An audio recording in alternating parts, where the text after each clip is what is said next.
Halo, Assalamualaikum. Waalaikumsalam. Waalaikumsalam warahmatullahi wabarakatuh. Apakah saya terdengar suaranya, teman-teman? Terdengar, Pak. Oke. Eh, Mohon maaf tadinya saya mau mengejar sampai ke tempat dulu, tapi sudah 10 menit berkecet-kecetan ternyata belum sampai ya. 10 menit dari jam 7.30 ternyata masih belum tercapai juga. Jadi setelah saya masuk aja. Teman-teman, hari ini materi kita tentang klasifikasi LMS. Kalau pekan lalu kita pertemuan sinkronus atau asinkronus ya? Senin pekan lalu. Saya agak lupa. Sinkronus. Sinkronus ya? Oke. Pekan lalu kita bahas tentang urgensi Asinkron, Pak. asinkron. Asinkron ya. Pekan lalu kita membahas tentang apa namanya urgensi atau pengelolaan pembelajaran digital dengan menggunakan LMS. Itu bukan ya? Iya, Iya. Pak, pakai link YouTube. YouTube ya? Ya. Pekan lalu ya seharusnya saya menyampaikan secara sinkronus juga. Jadi alhamdulillah nih walaupun masih di perjalanan, nanti mungkin ketika saya sudah sampai, mudah-mudahan tidak lama lagi saya akan berpindah device terlebih dahulu. Nah, teman-teman, saya coba share screen. Boleh minta share screen-nya? Jadi pekan lalu tentang penggunaan LMS, bahwa dalam konteks manajemen pembelajaran ada banyak aspek yang harus dikelola. Ada 4 yang utama ya, yang sesuai dengan bahasan pekan lalu. Yang pertama ada administrasi, kemudian ada bahan ajar atau learning material, kemudian ada strategi pembelajaran, dan yang terakhir ada evaluasi. Dalam konteks administrasi ada banyak yang harus dikelola ya. Ada banyak yang harus dikelola, dari mulai user account, user role, kemudian courses, teachers atau instructors, sampai ke jadwal ya, sampai ke penjadwalan. Yang mana kita semua sudah sepakati bahwa di awal konteks pengelolaan yang kita lakukan, pengelolaan pembelajaran yang kita lakukan adalah segala sesuatu aktivitas yang kita susun, yang kita rancang, dan menghasilkan aktivitas pembelajaran. Ya, menghasilkan aktivitas pembelajaran. Nah, ini aktivitas pembelajaran, ragam aktivitas pembelajaran itu yang disusun, itu kemudian yang menjadi penjadwalan ya, atau course calendar. Jadi waktu-waktunya sudah terencana kapan akan dilakukan aktivitas-aktivitas tersebut. Nah, teman-teman, kemudian selain itu juga ada learning material ya. Kalau learning material ada terkait dengan 2 hal, yaitu authorship dan juga terkait dengan delivery format, baik itu yang by design atau bahan ajar yang dikembangkan oleh kita sendiri, yang dirancang memang khusus untuk pembelajaran, dan juga yang by utilization atau yang kita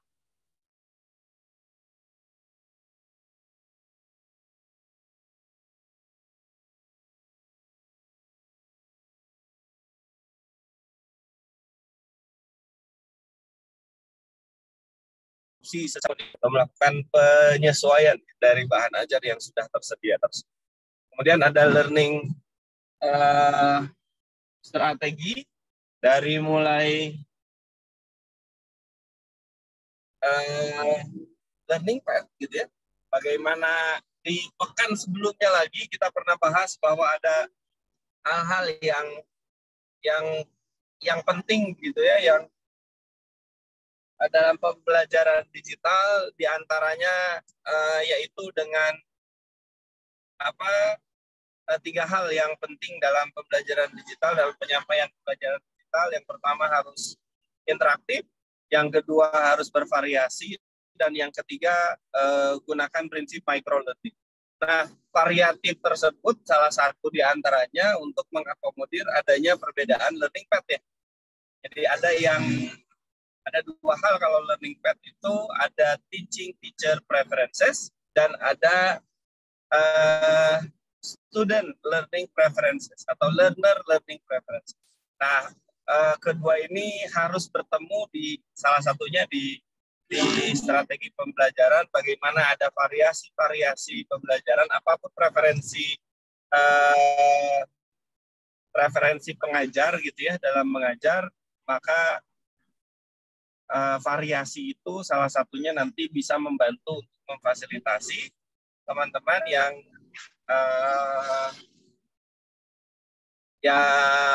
memiliki perbedaan preferensi. Oke, kita akan maju sekarang ke materi hari ini. Sampai yang kemarin itu sampai ke evaluasi, sampai ke aspek evaluasi. Aspek evaluasi itu salah satu yang paling penting adalah measurement method ya, yang paling umum banyak digunakan. Ada tes, ada assignment atau penugasan, dan ada juga menggunakan portfolio. Oke. Dan ke semua aspek tersebut, keempat aspek tersebut bisa kita kelola, bisa kita bantu mengelola dengan menggunakan Learning Management System atau LMS. Oke. Saya coba untuk berbagi layar ya dengan teman-teman, mudah-mudahan bisa kelihatan. Ini saya coba play. Kelihatan nggak teman-teman? Sajiannya kelihatan nggak? Terlihat, Pak. Terlihat, Pak. Terima kasih. Hari ini kita akan bahas tentang klasifikasi jenis Learning Management System atau LMS. Nah ini tampilannya memang tidak optimal ya, karena di handphone ya, menggunakan handphone saya simpan di dashboard, saya sambil menyetir, saya sambil klik. Jadi tidak akan ada pointer. Mudah-mudahan sih masih tetap bisa ya. Oke. Nah, sebelum kita membahas tentang learning management system dan klasifikasinya, pekan lalu juga saya sampaikan salah satu definisi learning management system, salah satunya dari Prof. Munir, yang menyampaikan bahwa LMS itu ya perangkat lunak yang digunakan untuk memfasilitasi atau mengelola aktivitas pembelajaran, aktivitas belajar dengan menggunakan jaringan internet. Kurang lebih seperti itu yang disampaikan oleh Prof. Munir. Dan memang demikian, nanti kita akan melihat ya, ada beberapa istilah, ada beberapa hal yang terkait dengan LMS, ini yang menjadi pembedanya dengan istilah yang lain. Sehingga teman-teman, kita harus bisa, setelah perkuliahan ini, salah satu harapan saya adalah teman-teman bisa membedakan yang mana yang disebut dengan LMS, yang mana yang bukan. Ketika di awal dulu, saya sempat survei kan ya ke teman-teman, kalau LMS apa yang pernah digunakan, maka hasilnya sangat bervariasi sekali. Ada banyak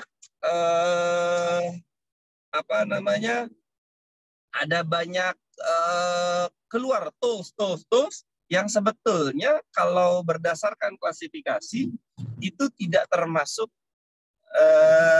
tidak masuk dalam kategori learning management system. Jadi klasifikasi hari ini yang akan kita bahas bukan hanya mengklasifikasi tentang semua yang termasuk dalam atau yang bisa disebut sebagai LMS, tetapi juga ada beberapa yang sering kali orang terselip ya, atau tersilap ya, lebih tersilap lah. Tersilap menyebutkan bahwa itu sebagai learning management system, padahal itu bukan. Oke, kita coba akan bahas satu persatu. Namun sebelum itu, saya ingin teman-teman membuat catatan bahwa nggak jalan.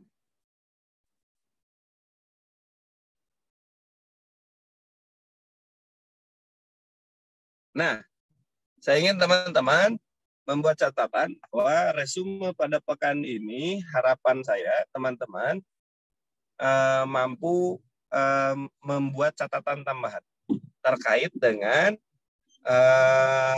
karakteristik dari masing-masing jenis LMS yang nanti akan kita bahas, dan juga rekomendasi penggunaannya yang optimal. Mungkin tidak akan ada di PPT, tapi mungkin akan tersampaikan secara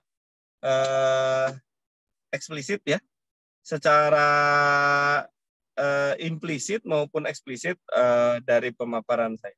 Oke, nah yang pertama yang ingin saya tegaskan ke teman-teman bahwa yang namanya LMS itu berbeda dengan produknya yang lain. Yang namanya LMS itu berbeda dengan produknya yang lain. Yang pertama, harus distinct dulu bahwa dengan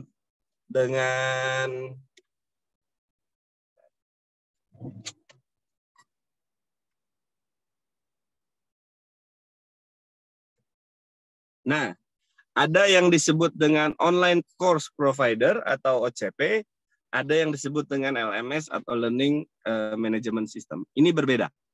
Bahwa online course provider ini atau yang disebut dengan OCP ini memberikan memfasilitasi course-course yang yang ready to use. Kemana Pak SKM? Ayo sih, siap ya, kedua aja. Ayo.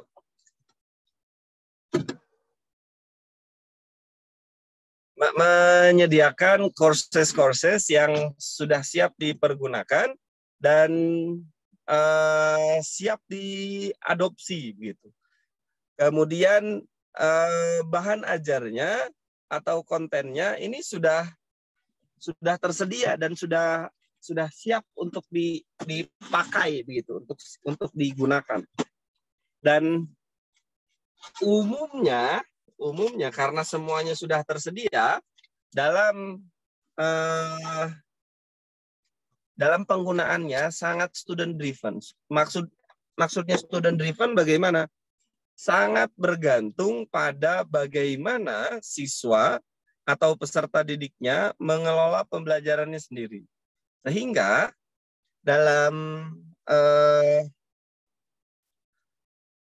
penggunaannya ya cepat atau lambatnya, kemudian bagaimana pembelajaran itu akan dilakukan, itu sangat-sangat tergantung pada bagaimana pola belajar peserta didik. Sedangkan LMS ini hanya menyediakan platformnya saja. Jadi hanya menyediakan wadah-wadahnya saja. Kontennya belum tersedia. Kontennya disediakan oleh si pengajar yang akan mengajar. Dan aktivitasnya pun apa-apa yang akan dilakukan oleh peserta didik itu belum ada ditentukan juga oleh si pengajar. Maka kecenderungannya di LMS ini adalah teacher driven. Sebetulnya yang OCP pun ada driven dari si course creator ya. Ada driven dari course creator. Hanya penentuan deadline, kemudian biasanya pelaksanaan, bahkan sampai pelaksanaan ujian, itu sangat tergantung pada kecepatan peserta didiknya masing-masing kalau di OCP. Tapi kalau di LMS, teman-teman itu batas waktunya biasanya teachers yang menentukan. Pak, apa contohnya OCP? Kalau teman-teman pernah mendengar Coursera, Udemy, Education X atau EDX atau Future Learn, kemudian atau banyak sekarang ya beberapa yang versi di Indonesianya itu yang ada sekarang itu salah satunya adalah ICE Institute.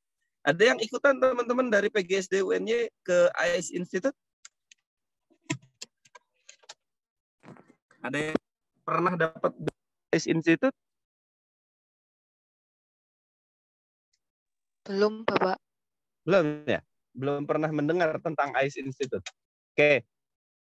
Di Indonesia, OCP salah satu yang paling terkenal adalah Active Learning. Biasanya dia menyediakan yang di bidang IT, Active Learning, kemudian yaitu tadi ICE Institute, kemudian ada juga Indonesia X, ada SPADA Kemdikbud atau SPADA Indonesia, itu semuanya bisa dikategorikan sebagai online course provider.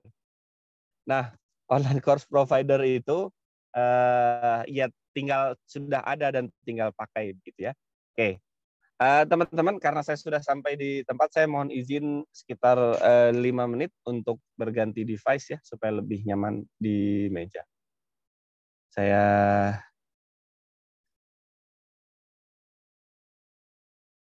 sudahi dulu share screen-nya.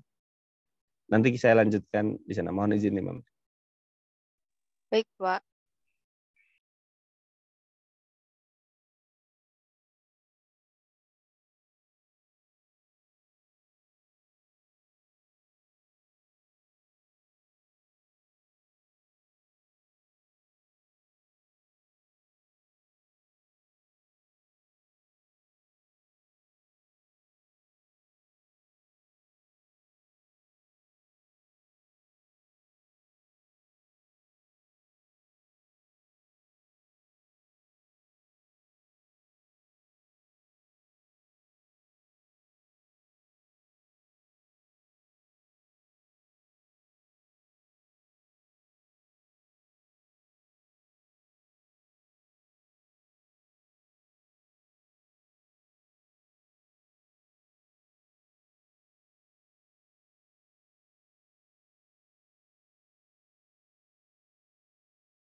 Baik teman-teman, sambil menunggu laptop saya bergabung, saya coba lanjutkan. Nanti ketika tiba-tiba sudah ada bergabung, ya disambung dengan menggunakan laptop. Oke, tadi kita baru sampai ke ini. Nah, selanjutnya kita akan membahas sedikit tentang klasifikasi LMS. Klasifikasi LMS sebetulnya kita bagi konteksnya dalam tergantung pada sudut pandangnya. Ada dari sudut pandang pembiayaan, ada dari sudut pandang pengembangan, dan lain sebagainya. Kita coba lihat satu persatu. Oke, nah, ini ternyata lebih cepat dari yang saya duga gitu ya, bisa tergabung dengan laptopnya. Jadi yang saya mohon izin live dulu dari Zoom ya, Zoom yang di handphone.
Baik, bismillahirrahmanirrahim. Saya langsung share screen saja. Mohon boleh minta diizinkan, Mbak, share screen-nya. Mbak Aisyah. Oke, terima kasih. Nah, ini kan lebih enakan ya. Dari segi tulisannya saja sudah berbeda. Tadi polos sekali, memang di di handphone sangat terbatas.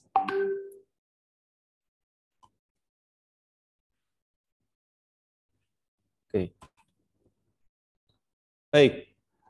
Klasifikasi LMS yang pertama tadi sudah sempat muncul sebentar, yaitu berdasarkan subjek ya.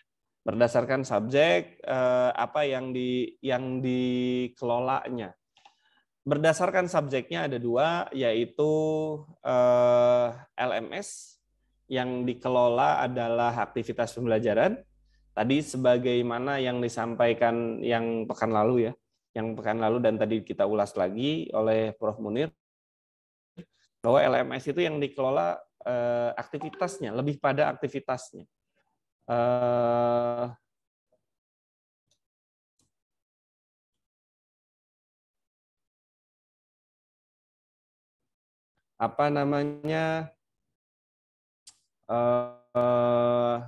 Jadi ragam aktivitas, dari mulai aktivitas mengakses bahan ajar, aktivitas mengerjakan assignment, sampai aktivitas yang melakukan evaluasi misalnya. Itu semuanya dikelola oleh LMS. Nah, ada lagi temennya atau padanannya ini yang kemudian tercipta karena ada LMS juga, itu disebut dengan LCMS. Yang disebut dengan LCMS. Atau Learning Content Management System. Yang dikelola hanya konten. Nah, saya coba tanya nih ke teman-teman. Kalau LMS teman-teman sudah sering dengar, ada Bismart, ada Google Classroom dan lain-lain pernah kita bahas di awal.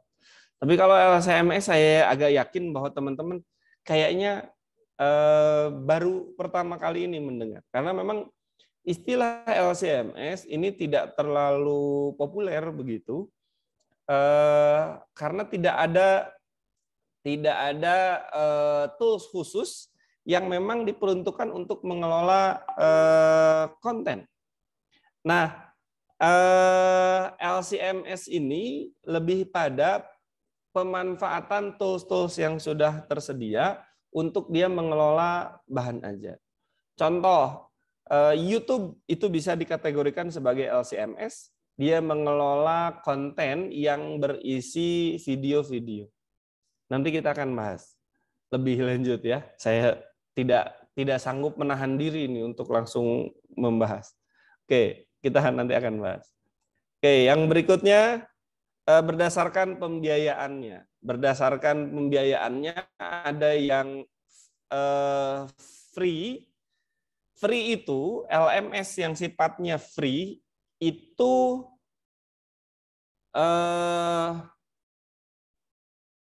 sebagian besar tidak sepenuhnya free.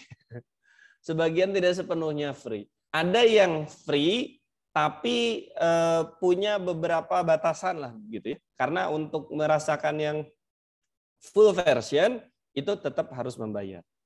Nah, yang saingannya atau lainnya adalah yang komersial. Yang komersial ini artinya harus bayar. Yang komersial ini ada yang memang sejak awal ketika kita mau pakai itu harus bayar. Yang saya paling kenal ya karena saya jarang pakai LMS yang berbayar ya, karena LMS yang tidak berbayar saja banyak banget, yang free itu banyak banget. Nah, yang berbayar itu jarang. Tapi ada beberapa. Kemudian berikutnya yang berdasarkan development-nya. Ada yang proprietary, artinya ada orang lain yang secara khusus mengelola. Kita nggak mengelolanya secara khusus. Jadi kita nggak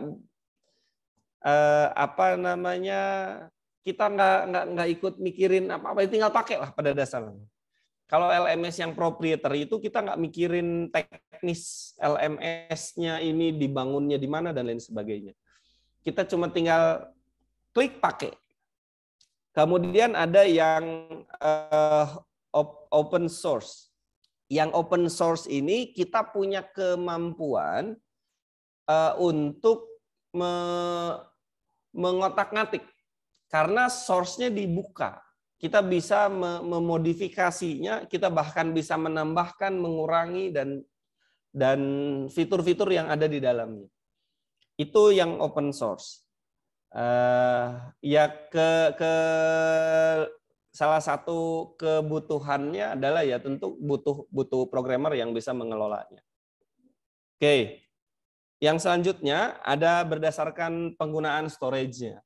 Storage atau media penyimpanan. Kenapa media penyimpanan ini sangat penting dalam LMS, teman-teman? Dalam LMS yang namanya storage itu penting karena dia akan menyimpan file-file, bukan hanya file dari teachers, tapi juga file dari student. Sehingga kemampuan storage untuk menyimpan, mengelola mesin, begitu mengelola aplikasi LMS-nya itu menjadi sangat termasuk salah satu yang sangat vital. Karena teachers mungkin hanya mengupload beberapa bahan ajar saja. Sebagian diantaranya akan sangat besar sekali. Tapi student, kalau jumlahnya banyak, walaupun yang diupload hanya 1 mega, tapi ada 50 orang, maka menjadi 50 mega. Kalau setiap pekan ada tugas yang harus diupload, itu ya akan terus-terusan begitu.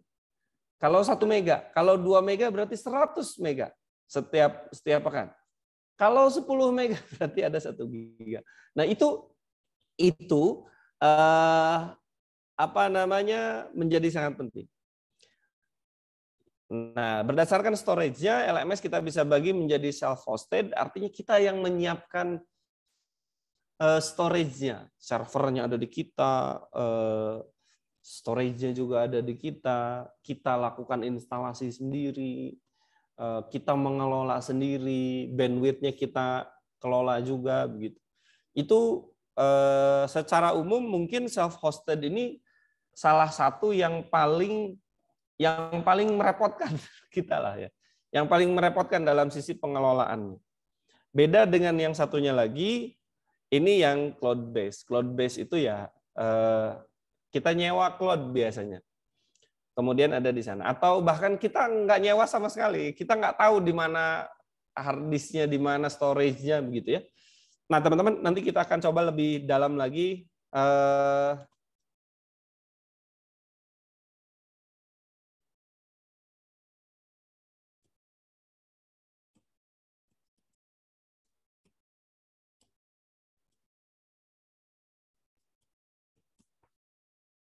Oke.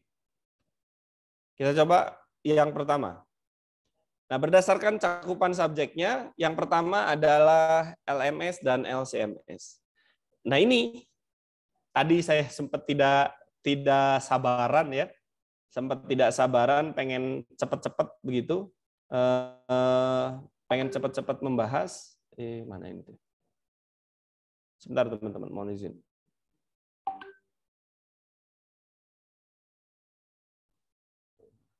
Oh, di sini tuh.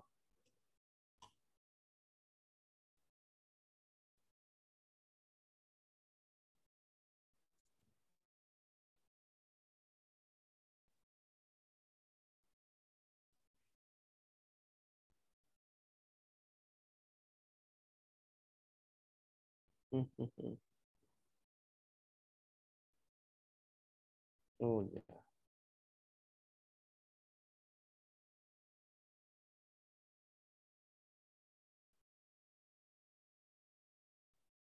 Kenapa kok bisa begitu?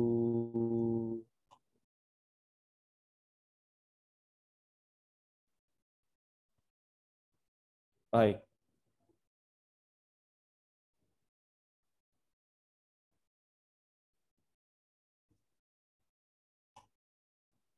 Oke, mana-mana.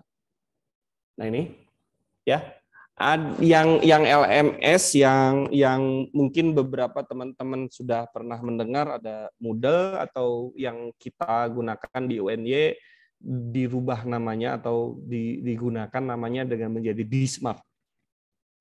Termasuk juga apa itu yang dulu pernah saya sampaikan itu yang di UNY punya itu Glacier, Pak. Glacier, betul. Yang... Glacier. Ya, betul, Glacier. Glacier juga sama menggunakan Moodle. Ada Edmodo, ada Schoology, ada Brightspace. Hanya Glacier ini tadi ya, kalau kita bicara tentang online course provider, Glacier itu di setting untuk menjadi online course provider. Jadi tidak akan dibuka. Jadi nanti teman-teman, kalau sepenglihatan saya, sepengamatan saya nggak tahu persisnya, tapi sepengamatan saya, Glacier itu nantinya akan ditransform menjadi online course provider. Online course provider. Baik. Edmodo, Schoology, Brightspace, dan lain sebagainya ada banyak sekali. Nah, sedangkan LCMS ini adalah tools lain yang dia bisa memiliki kemampuan untuk mengelola bahan ajar. Baik secara memang dia di setting untuk mengelola bahan ajar, tapi kebanyakan sih tidak. Misalkan blog seperti WordPress, Blogspot itu bisa menyimpan bahan ajar, bisa mengelola bahan ajar. Jadi kalau misalkan nanti teman-teman kemudian meminta peserta didik untuk mengakses blog, untuk mengakses bahan ajar yang ada di blog tersebut. Oke. Kemudian teman-teman bisa juga menggunakan sosial media. Sosial media seperti Twitter. Kenapa ada kuliah Twitter, tapi yang bisa dilakukan di kuliah Twitter itu kita cuma baca doang begitu ya. Baca berturut-turut, kemudian mungkin ada beberapa komentar yang dikomentari. Kemudian ya tadi video streaming itu ada, bisa YouTube, bisa yang lain-lain. Netflix bisa apa? Termasuk sebetulnya video on demand atau VOD begitu ya. Itu seperti Netflix dan teman-temannya itu bisa digunakan sebagai bagian dari LCMS. Hanya saja fiturnya sementara ini belum memungkinkan untuk ke sana. Belum bisa kalau untuk yang VOD ya. Yang video on demand itu belum sampai pada tahapan dia bisa disebut sebagai LCMS karena hanya bisa kita play saja. Beda dengan di YouTube karena kita bisa mengelola video kita sendiri. Kalau di YouTube kita bisa mengelola video kita sendiri, ngupload di sana, dan kemudian ya apa namanya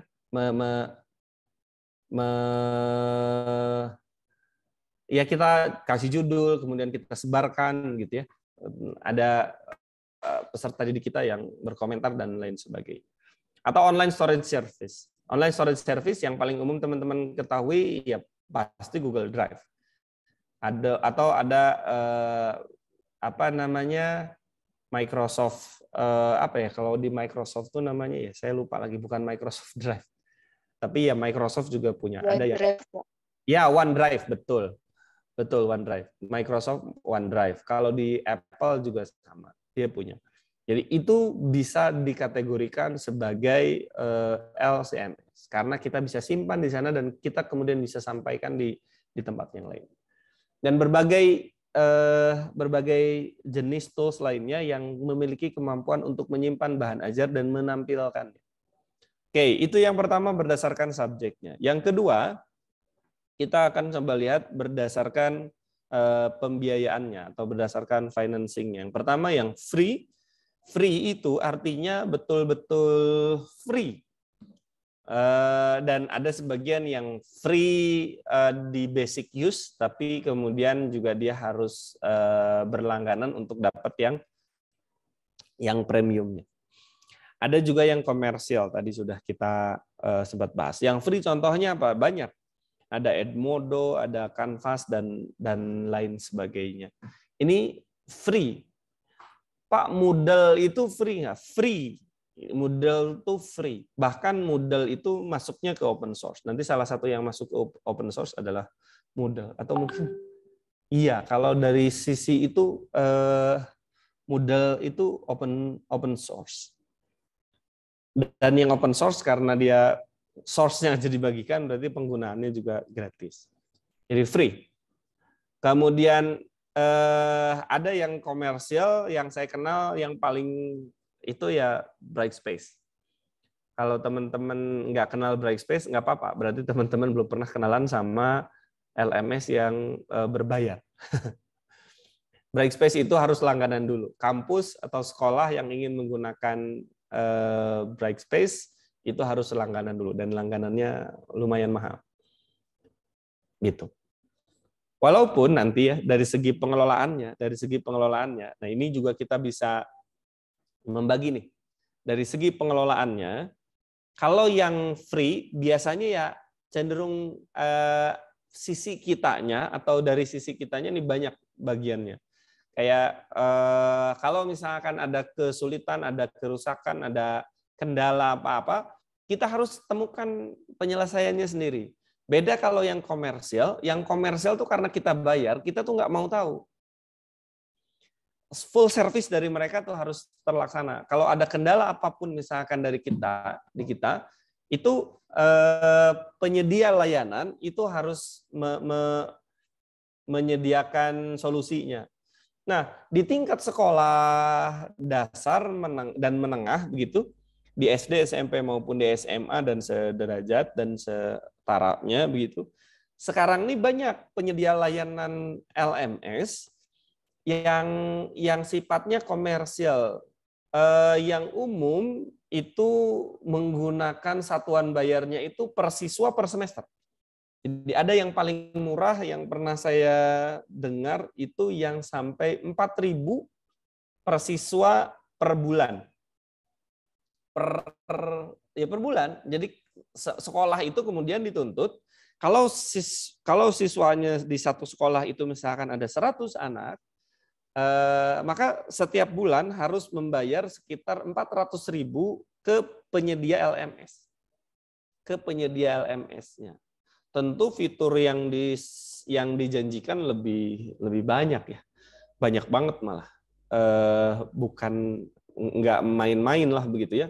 Itu banyak banget. Jadi apa namanya?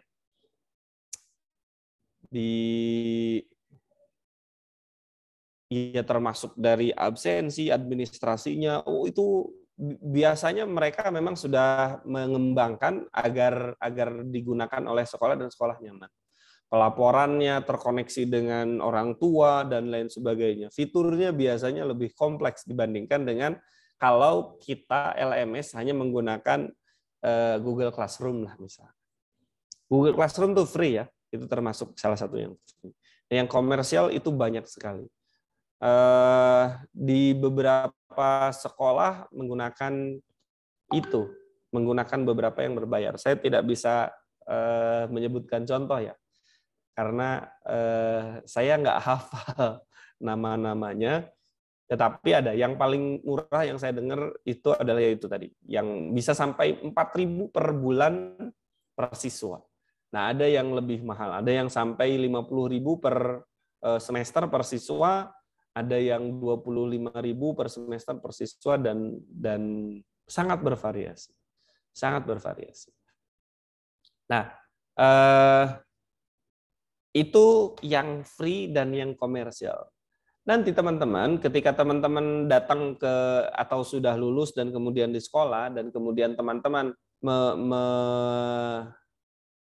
memiliki suara atau memiliki pengaruh dalam penentuan LMS, salah satu dari hasil kita pertemuan di hari ini adalah harapannya teman-teman bisa memberikan suggestion.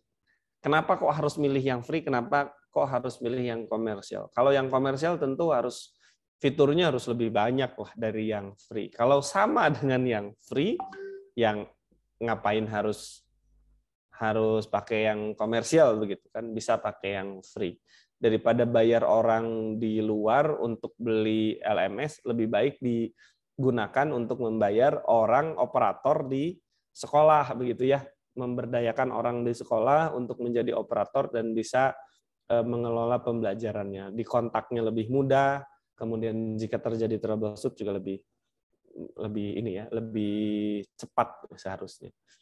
Walaupun memang iya yang komersial pokoknya harus memiliki kelebihan yang mutlak. Biasanya memang demikian.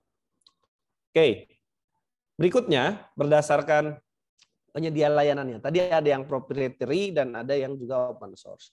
Yang proprietary, kalau di kami di UPI itu menggunakan Spot.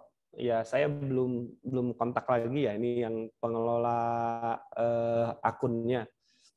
Kalau teman-teman sudah bisa akses NIM UPI, teman-teman sudah tahu NIM UPI begitu ya, dan kemudian bisa login masuk ke beberapa website yang ada di UPI dengan menggunakan NIM tersebut. Tentu nanti teman-teman sebagian ya, yang saya bilang di pekan lalu saya bilang ke beberapa kelas bahwa teman-teman tuh data di kami ada 237 yang ikutan Permata LPTK dari PGSD UNY ke PGSD UPI Cibiru. Tetapi yang terdata di permata-lptk.id itu hanya sekitar 173, dan yang bisa terdaftar di database kami, dikeluarkan NIM-nya itu hanya 169. Jadi ada selisih. Dan saya sudah cek ke teman-teman juga di kelas yang lain bahwa ternyata kesulitannya adalah pada saat di Permata LPTK ID itu prosesnya belum selesai, ada yang tidak dapat email balasan dan lain sebagainya. Nah, ini Spot UPI. Jadi kalau teman-teman nanti mudah-mudahan bisa segera masuk, ya mudah-mudahan. Nanti kita bisa pakai LMS berarti. Kemudian ada Brightspace. Brightspace tadi yang saya bilang, Brightspace sampai sekarang masih ada. Penyediaannya itu D2L, saya lupa lagi panjangannya, tapi ada distance learning-nya. Kemudian Yang lainnya termasuk diantaranya sebetulnya yang termasuk kategori proprietary adalah hampir semua yang kita tidak perlu install dulu, yang kita tidak perlu ya tinggal pakai. Google Classroom itu termasuk proprietary, Edmodo itu juga termasuk proprietary. Jadi proprietary kita tidak bisa mengembangkan fitur-fiturnya. Memang fiturnya sudah ada dari sananya begitu given, diberikan. Kita tuh tinggal pakai. Kita nggak bisa protes ini itu secara langsung berdampak begitu ya, nggak bisa. Tapi kalau yang open source, ini contohnya ada Moodle, ada OpenEDX. Kalau sekarang ada WordPress dengan tipenya LMS, katanya ya, saya belum pernah pakai sih soalnya. Ada template WordPress yang dia punya pola LMS. Nah, berarti itu bisa tuh kalau memang betul WordPress LMS itu termasuk open source. Moodle juga. OpenEDX ini yang dikembangkan oleh Harvard University, namanya EducationX atau EDX, maka aplikasinya mereka sebut sebagai OpenEDX. Kalau yang open source ini, dia bisa memiliki atau memiliki kemampuan untuk memodifikasi fitur-fiturnya. Beda dengan yang proprietary. Karena apa? Karena programmernya ada di kita. Yang mengembangkannya itu bisa jadi ada di kita. Dan kita bisa ikut membantu mengembangkan. Bahkan ada forum-forumnya biasanya. Moodle itu termasuk salah satu LMS yang paling lama. Dia forumnya besar sekali ya. Forumnya sangat besar sekali. Dan kalau ada troubleshoot apapun, hampir selalu sudah pernah terbahas di forum tersebut. Jadi biasanya masalah apapun yang kita miliki, makanya kenapa banyak kampus di kita yang menggunakan Moodle sebagai platform LMS-nya? Kenapa? Pertama karena dia support-nya banyak. Jadi kalau ada kendala apapun, itu ada banyak forum diskusi, ada banyak. Dan di sisi lain menyediakan privatisasi, artinya file-filenya itu tersedia disimpannya di kita. Disimpannya oleh universitas, tidak di-share ke tempat lain. Misalkan, kalau teman-teman masukinnya ke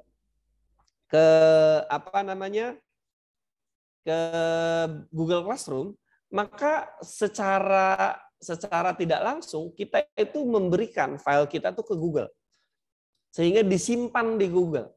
Sehingga kalau hilang ya sudah, kalau hilang ya sudah. Hilang saja. Tapi kalau disimpan di kita, ya kalau kitanya sering backup, ya tentu pengelolaannya menjadi lebih mudah. Kalau kita mau ngambil lagi, mau ada yang diperbaiki lagi, itu bisa lebih mudah. Kemudian selain itu, karena ada di kita, sehingga dalam hal ada tim pengelola yang bisa kita mintai pertanggungjawabannya. Bisa kita laporkan penggunaannya. Contoh, monitoringnya bisa lebih dikelola. Dibandingkan dengan yang proprietary. Misalkan, kalau teman-teman kita pakai Google Classroom misalkan, atau Edmodo, dosen-dosen kita, atau pengajar-pengajar kita pakai Google Classroom, saya hampir bisa pastikan bahwa admin, kecuali dibikin di satu user yang sama, begitu, atau semuanya wajib meng-assign-kan salah satu account itu menjadi pengajar, saya yakin bahwa tiap dosen ataupun dekan ataupun kaprodi itu nggak punya data penggunaan Google Classroom dosen-dosennya. Kenapa? Karena tidak bisa dilihat. Beda kalau misalkan dengan menggunakan yang tadi Bsmart yang berbasis Google. Itu bisa disetting, ada satu akun fakultas, ada satu akun prodi yang mana bisa melihat di prodinya masing-masing, bisa melihat di fakultasnya masing-masing. Pada aktif atau tidak, ada bahan ajar yang diupload atau tidak. Nah ini selanjutnya. Ini berdasarkan penyedia layanannya, ada yang proprietary, yang ada orang lain yang di luar organisasi kita yang mengelolanya. Biasanya, kecuali Spot UPI, karena Spot UPI ini kita kembangkan sendiri, natif, walaupun belum ada mobile-nya, begitu. Kemudian yang versinya open source atau yang jenisnya open source, ini kita ada timnya sendiri walaupun menggunakan software yang dikembangkan bersama-sama oleh orang banyak gitu ya. Oke. Selanjutnya, yang berdasarkan basis aplikasinya ada yang hosted. Ini tadi di daftar asalnya belum ini ya. Oh, sudah, ada yang hosted, ada yang cloud based. Yang hosted itu ya kita harus menyediakan kita harus menyediakan fasilitas pendukung. Nah, hubungannya dengan yang tadi, yang open source itu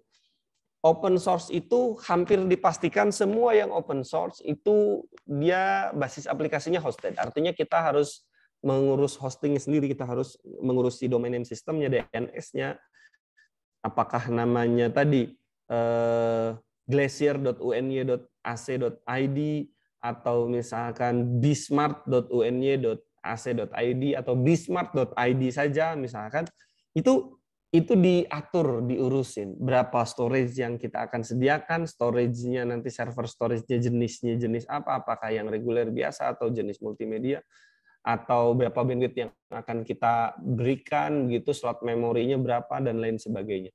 Itu diatur sendiri. Yang open source biasanya hosting. Kalau sudah open source dia hampir pasti free gitu ya. Kalau open source dia udah hampir pasti free. Tapi ada juga yang free tapi dia cloud based. Banyak malah. Kebanyakan yang free itu cloud based. Canvas, Edmodo, Google Classroom, Schoology itu cloud based. Kita nggak tahu servernya ada di mana. Kita nggak tahu ini sudah mau habis atau belum servernya, storage-nya begitu. Kalau diakses oleh orang banyak, tahan atau tidak, artinya bandwidth-nya besar atau tidak. Kemudian kalau kita upload native videonya, misalkan yang besar ukurannya itu, kemampuan streamingnya seberapa banyak sehingga cepat bisa diakses gitu ya. Nah itu juga nanti kaitannya dengan memori yang disetting berapa. Nah kita nggak tahu. Kalau yang cloud based itu kita nggak tahu. Teknis semacam itu kita nggak tahu. Yang hosted tadi ada konsekuensi. Kita menyimpan di kita sendiri, kita punya otoritas dengan file yang kita sendiri, namun memang kita harus direpotkan dengan urusan-urusan teknis ke-IT-annya. Servernya, DNS-nya harus ngasih nama, gitu ya, dan lain sebagainya. Beda dengan yang cloud base kita nggak ngurus-ngurusin yang begitu, kita tinggal pakai. Paling resikonya ya namanya nggak bisa nama sendiri. Kalau pakai Google Classroom ya nggak bisa, namanya jadi UNY Classroom, nggak bisa. Sementara ini ya, walau alam kalau ke depan ternyata ada inovasi itu, Classroom itu membahayakan bagi LMS yang lain. Karena Classroom itu kelebihannya dia adalah punya kemampuan untuk terintegrasi dengan banyak fitur yang lain. Oke. Kemudian ya yang cloud base kita tidak direpotkan dengan urusan yang teknis, tetapi memang dari kustomisasi itu sangat terbatas dan kita tidak memiliki otoritas untuk mengelola file-file kita sendiri. Yang berikutnya, sudah habis, perasaan saya ada satu lagi. Sudah ya? Oh iya.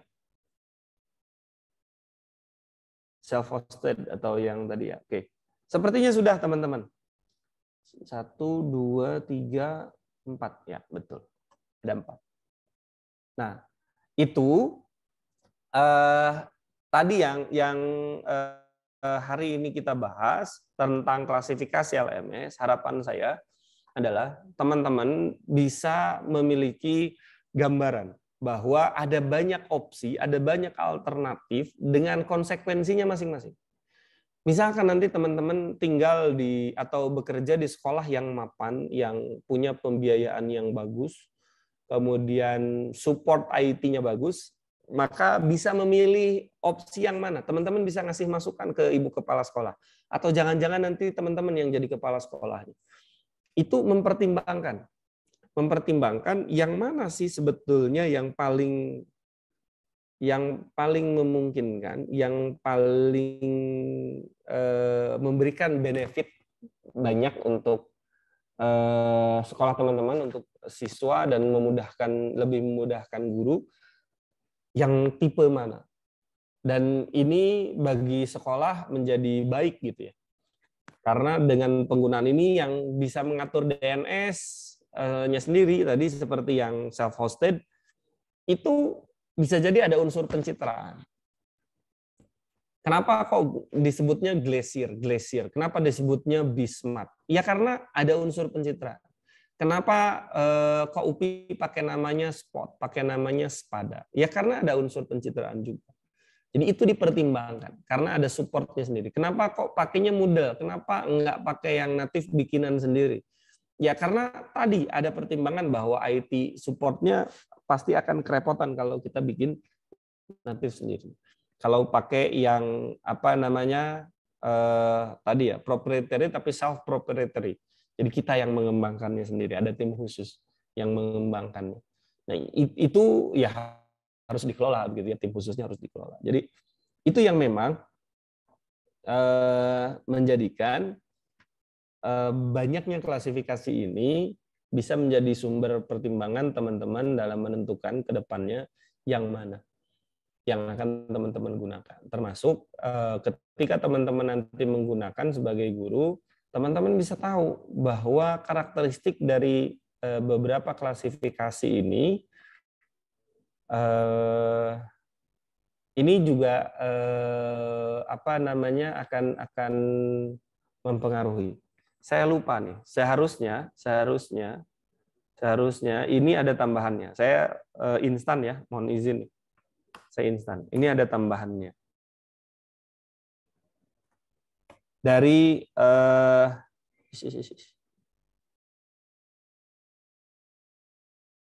ada lagi yang ini dari Daily Freestyle. Makanya saya merasa kok ada yang kurang ya. Dari Daily Freestyle-nya. Nah. Oke. Ini ada yang pertama, ada social media style.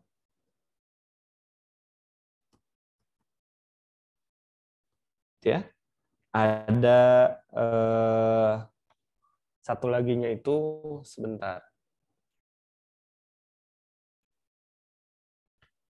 Social media style itu dia itu bentuknya seperti sosial media. Post. Ada yang topik sementara saya menggunakan categorize ya, categorize. Nah, ini belum akan saya ini bagian dari update ya. Seharusnya ini saya update tahun yang lalu. Ini tahun yang lalu juga saya sampaikan ke teman-teman di UPI Biru, tapi memang saya sepertinya lupa belum menyampaikan di PPT, belum saya update di PPT. Social media style itu bentuknya seperti apa? Salah satu cirinya di social media style lainnya, biasanya urutannya berdasarkan urutan waktu posting. Jadi semakin awal biasanya semakin atas kan begitu kan postingan di sosial media kan. Yang paling baru itu yang paling atas, yang paling baru. Nah, kalau yang topik categorize atau yang berdasarkan kategorisasi ini nggak peduli mana yang paling awal, mana yang paling akhir, tapi penyajiannya itu bahwa yang pertama disampaikan itu adalah yang paling atas. Yang paling atas. Ini contohnya ya, nanti saya coba nih ya. Saya coba untuk buka LMS yang Spada UPI. Nah, atau misalkan Canvas ya, Saya coba juga bukakan barangkali teman-teman belum pernah mengakses begitu.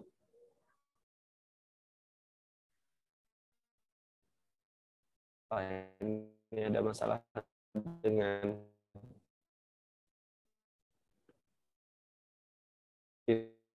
internet sepertinya. Teman-teman, suara saya apakah terputus-putus atau Terputus-putus, Pak. Putus, Pak. Terputus-putus.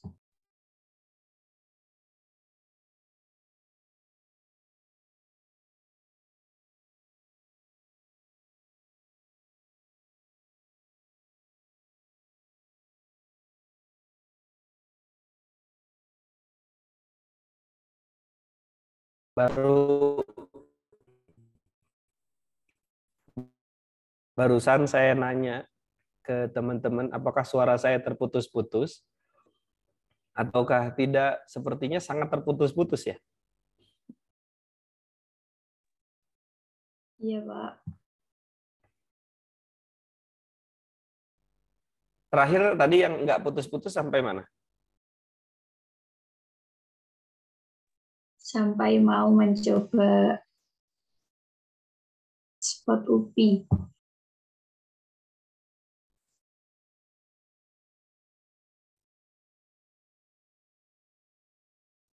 Masih bisa dipahami kok, Pak.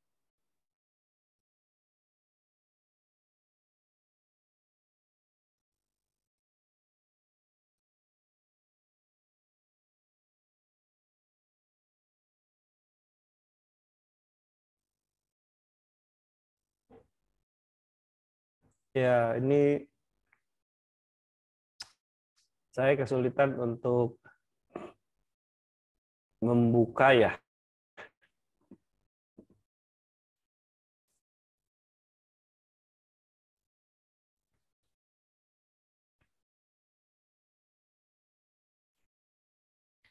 Aduh.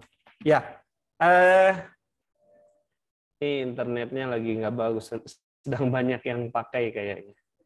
Sedang banyak yang pakai. Saya nggak bisa pakai jalur private. Saya coba pakai jalur private. Yang private-nya juga lagi jelek soalnya.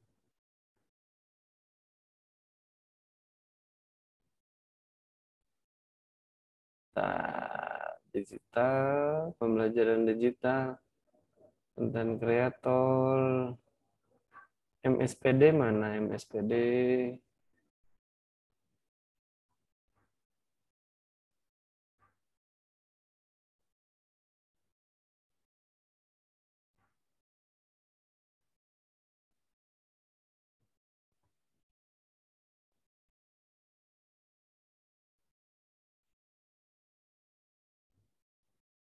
Pembelajaran digital.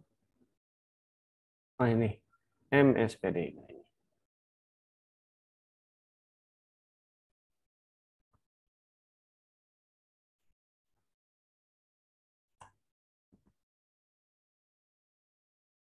Oh, jangan ini. Yang pembelajaran digital saja, pembelajaran digital. Nah, ini udah agak lebih bagus. Sinyalnya sudah jauh lebih oke.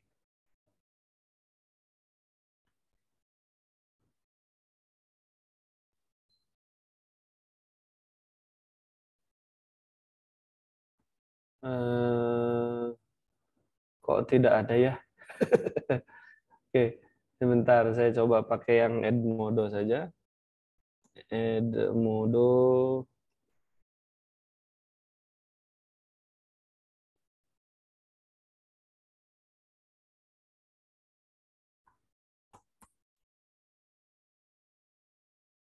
Wow, ini agak shocking ya.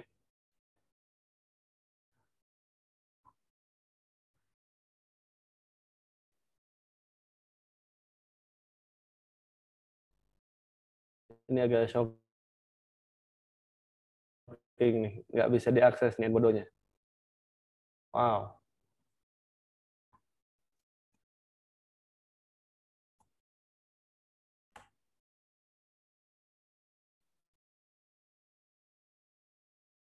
Ya, saya coba perlihatkan dulu teman-teman. Nah, ini yang saya sebut dengan tadi yang categorize. Jadi, kok kesini lagi?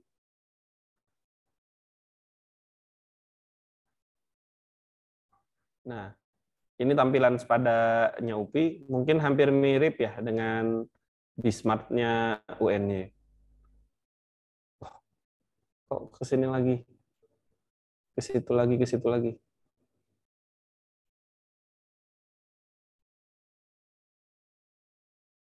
Wah iya. Nah,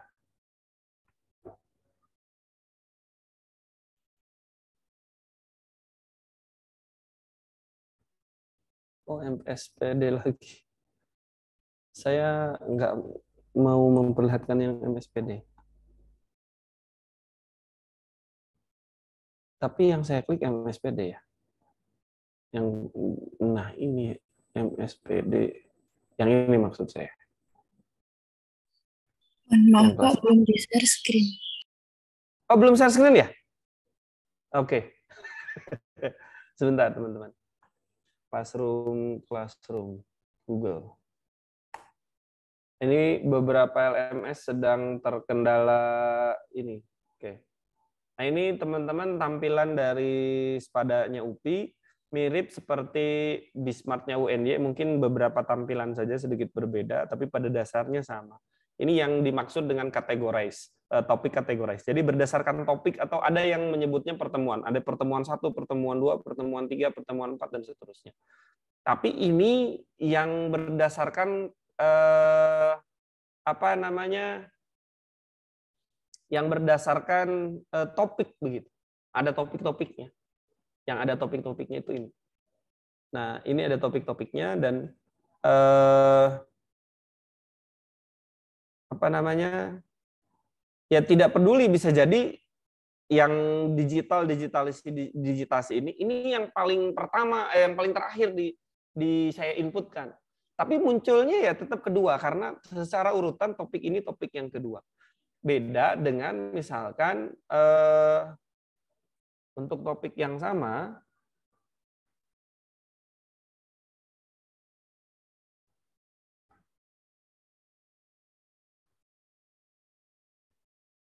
oke. Salah.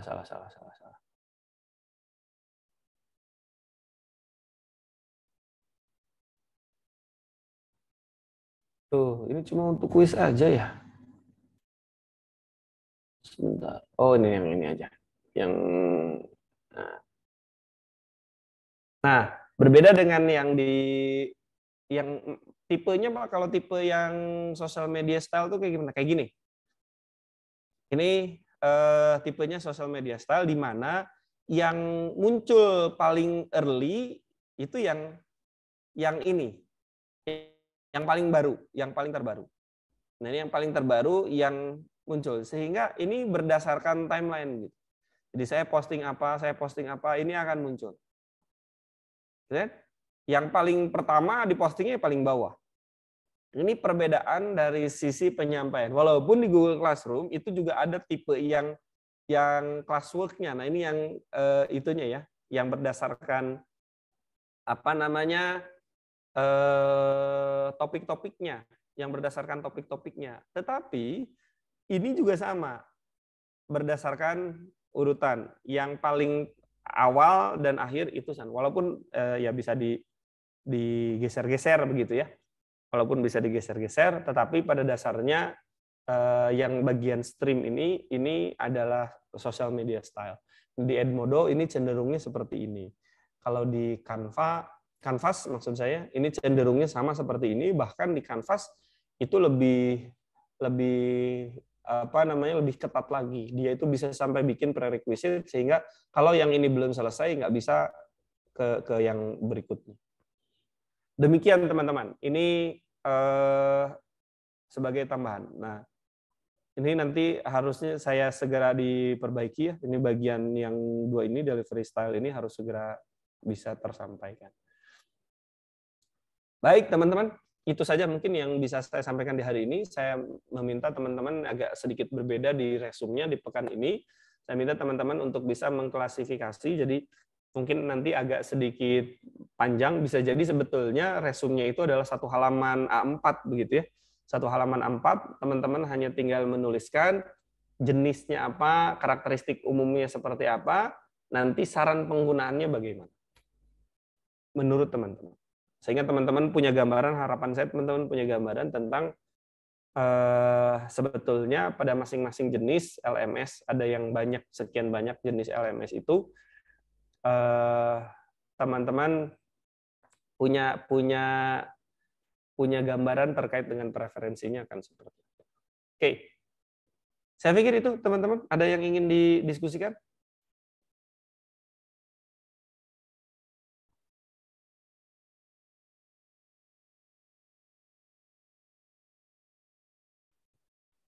Kalau sekiranya tidak ada yang akan diskusikan, saya pikir untuk pertemuan di pagi hari ini kita bisa cukupkan sampai materi ini terlebih dahulu. Kita sekarang ada di pertemuan ke-6. Betul ya? Kita ada di pertemuan ke-6 dan nanti mungkin pekan depan kita akan materi terakhir sebelum UTS. Dan setelah UTS, saya sudah sampaikan ke kelas-kelas yang lain juga di pekan yang lalu. Setelah UTS, kita akan ada beberapa pertemuan, tapi sifatnya mungkin live streaming, nanti teman-teman bisa akses. Yang tidak berkesempatan untuk ketemu waktunya, maksudnya, itu ya teman-teman bisa cari boleh nonton rekamannya gitu maksudnya, boleh nonton rekamannya. Tapi kemungkinan besar mulai setelah UTS, jadi pekan depannya lagi, itu pertemuan satu pekan untuk semua kelas saya akan lakukan di satu sesi yang sama. Kenapa? Karena saya khawatir waktunya akan agak sedikit panjang, gitu. Waktunya agak sedikit panjang, lebih dari 1 jam. Dan itu bisa jadi sangat teknis sekali. Saya nanti akan mengundang, mudah-mudahan tidak hanya saya yang menyampaikan, tapi saya akan minta tolong beberapa orang kawan saya untuk bisa menyampaikan terkait dengan bagaimana teman-teman bisa menggunakan LMS lain yang itu merupakan best practice, dan nanti teman-teman bisa saling tanya-tanya lah begitu tentang apa sih sebetulnya dan bagaimana caranya mengembangkan atau melihat begitu ya contoh penggunaan LMS secara mendetail. Yang paling teman-teman mungkin di awal kita akan coba di Google Classroom dulu, di mana di Google Classroom ini teman-teman sudah banyak yang bisa menguasai. Karena itu kita akan coba sampaikan itu yang di awal supaya lebih ringan.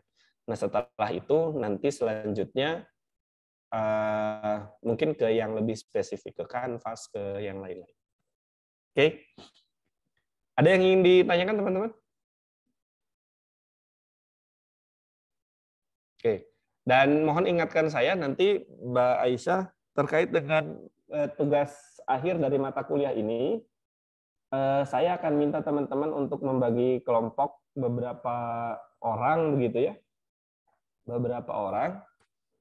Nanti kemudian harus membuat apa dulu itu?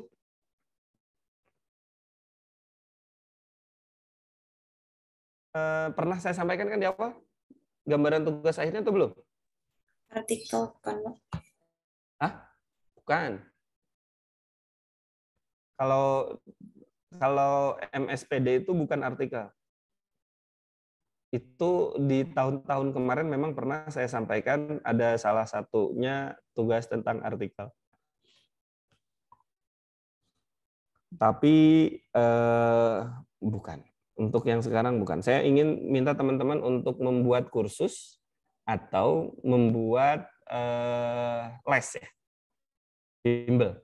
Antara kursus atau les atau bimbel. Jadi nanti pilihannya 2. Contohnya seperti apa? Sebentar. Kalau saya masih ada terlibat ya di di Google Classroom-nya yang punya teman-teman itu. Sebentar, mungkin saya pakai akun yang satunya lagi. Saya minta untuk di-add ke semua Classroom-nya mahasiswa saya. Oh, saya sepertinya tidak di-add, tapi ini contohnya.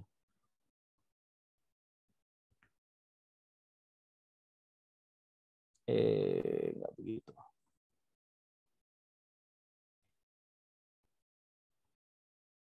Ini kebetulan yang contoh yang ada sudah saya assign itu mahasiswa saya yang menggunakan kursus ya, bukan les. Nah, ini contohnya. Courses bintang, kursus buat iklan tergampang. Nah, ini audiensnya untuk anak-anak usia sekolah dasar. Memang tidak banyak biasanya orangnya. Ini juga hanya beberapa. Oh, siswanya udah ada 4. Jadi jumlah siswanya ada berapa tidak ada masalah. Tidak masalah. Ini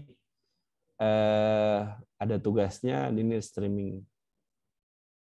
Jadi ini kenapa Google Classroom saya kategorikan sebagai social media style, karena memang ini fitur yang paling umumnya adalah digunakan yang streaming.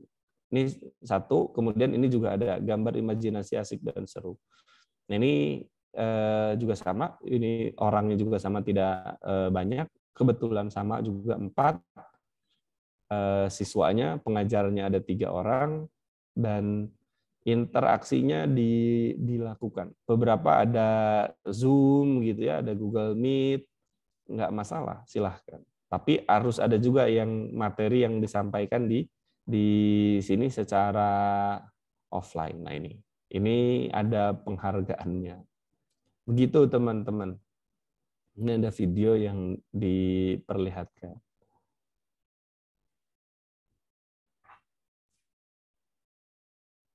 Oke, kurang lebih nanti begitulah teman-teman. Kebanyakan yang mengerjakan tugas tahun yang lalu itu menggunakan Google Classroom memang, tapi ada juga beberapa yang menggunakan Canvas dan ada juga yang menggunakan Edmodo. Jadi bagus lah, ada bervariasi. Saya harap juga nanti teman-teman di UNY bisa sama ya, karena secara kelas teman-teman di UNY itu lebih banyak. 5 kelas. Kalau di kami di UPC Biru untuk mata kuliah ini paling banyak 3 kelas. Karena ini udah pendalaman gitu ya. Udah pemilihan, udah pilihan. Udah termasuknya mata kuliah pilihan. Dari total 6 kelas di setiap angkatan biasanya hanya ada 3 kelas yang ngambil peminatan ini. Biasanya. Nah, teman-teman sekarang ada 5 kelas jadi harusnya lebih bervariasi lagi. Oke. Saya pikir itu teman-teman mohon maaf untuk segala keterbatasan tadi mulai di mobil dan alhamdulillah bisa berakhir di meja. Semoga teman-teman semua sehat. Terima kasih atas kesediaannya untuk mengikuti perkuliahan di pagi hari ini. Sampai jumpa di kesempatan berikutnya. Bila taufik wal hidayah. Assalamualaikum warahmatullahi wabarakatuh. Waalaikumsalam Waalaikumsalam warahmatullahi wabarakatuh. Terima kasih, Pak. Waalaikumsalam warahmatullahi wabarakatuh. Terima kasih, Pak.